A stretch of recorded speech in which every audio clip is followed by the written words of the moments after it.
साधना या सामान्य स्थिति में होने वाले आध्यात्मिक अनुभवों का जिक्र औरों से करना नैतिक दृष्टि से तो गलत है ही, उससे ज़्यादा आध्यात्मिक लिहाज से भी नुकसानदेह है।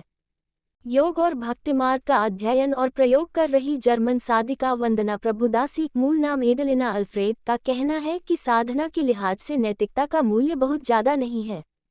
महत्वपूर्ण यह है कि आप साधना के मार्ग पर कैसे चल रहे हैं। इसलिए किसी अनुभवी गुरु या साधक के संगी साथी का परामर्श उपयोगी साबित होता है। साथ साधना कर रहे व्यक्तियों के अनुभवों का जिक्र करते हुए एडलिना ने शुरुआती 10 अनुभव ऐसे बताए हैं जो अध्यात्म मार्ग पर बढ़ने के सूचक भी हो सकते हैं और किसी विकार के लक्षण भी। इन अनुभवों में ध्यान के समय भौहों के बीच पहले काला और फिर नीला रंग दिखाई देना एक सामान्य अनुभव है।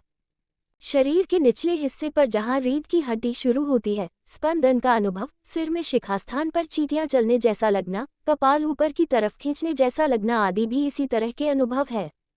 ऋषिकेश के एक आश्रम में 1980 के आसपास गुरु के सानिध्य में साधना करती रही एडलिना ने एक अनुभव का जिक्र किया।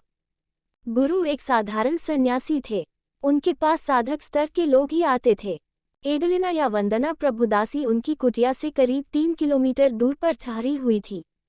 साधना के दौरान अनुभव हुआ कि मेरुदंड के पास आधार केंद्र में भंवर की गति से कोई शक्ति हिलोरे ले रही है। कोई 3 सप्ताह तक ध्यान के समय ऐसा अनुभव होता रहा। एडलिना को लगा कि यह साधना में सफल होते जाने का लक्षण है, और साधकों, सिद्धों और योग ग्रंथों में भी ऐसा पड़ा था। गुरु से इस अनुभव का जिक्र किया तो उन्होंने कुछ सेकंडों तक आंखों में झांका और कहा कि यह वात विकार है बेटी, औषधि उपचार से ठीक हो जाएगा। एडलिना को इससे थोड़ी निराशा तो हुई, पर गुरु ने जो कहा था वह सही पाया।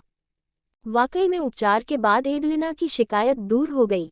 नए साधकों का सावधान करते हुए एडलिना का कहना है, किसी भी अनुभूति पर पुस्तकों के आधार पर या अपने आप निर्णय लेने से बचना चाहिए।